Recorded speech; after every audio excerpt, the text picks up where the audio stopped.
Okay, so basically I cut down my oregano that I had here. It was growing very long and wild and out of control. So I cut it down, and I basically have cleaned up the best leaves that I could find.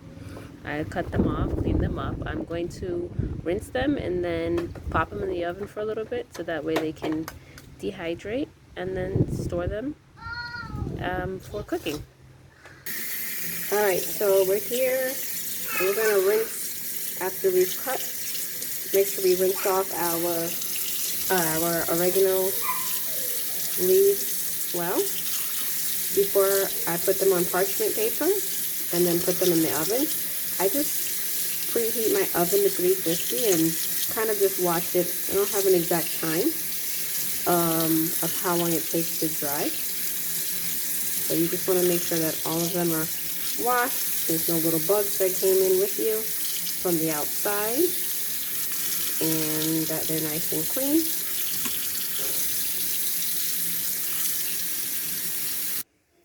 Okay, so for this oregano that I have, it's called Cuban oregano, and so the leaves are almost like suede or velvet. And these are ones you can't just leave out. Most people will leave out on the counter and dry. You can't do that.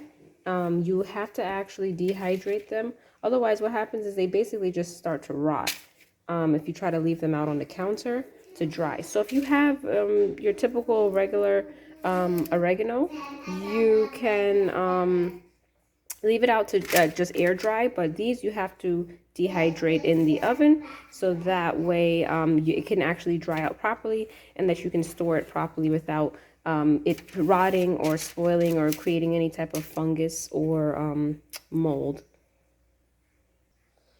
Okay, so I've done 2 trays on parchment paper and have laid them out as in one layer, and not pile them on top, because you want them to be able to dry quickly. So I'm going to put them in the oven like this. All right, so here they are in the oven. I'm going to set my temp, just do a regular 350, and I will set the timer and let you know how long it takes for it to actually dehydrate. Okay, so this is what one of my trays look like after about 30 to 45 minutes of being in the oven at 350 degrees. And you can see how easy it is to just crush it and crumble it with your hand. So that's basically what you want to do. And that's what I did with this tray over here. Crushed it up. And what you can do is any of your seasoning bottles that you have used before, once you run out of them, never throw them away.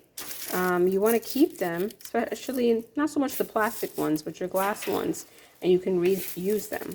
So it's so funny, it's ironic that I have, this was an old one that I used and I saved it. So I'm going to go ahead and put my harvested dried oregano inside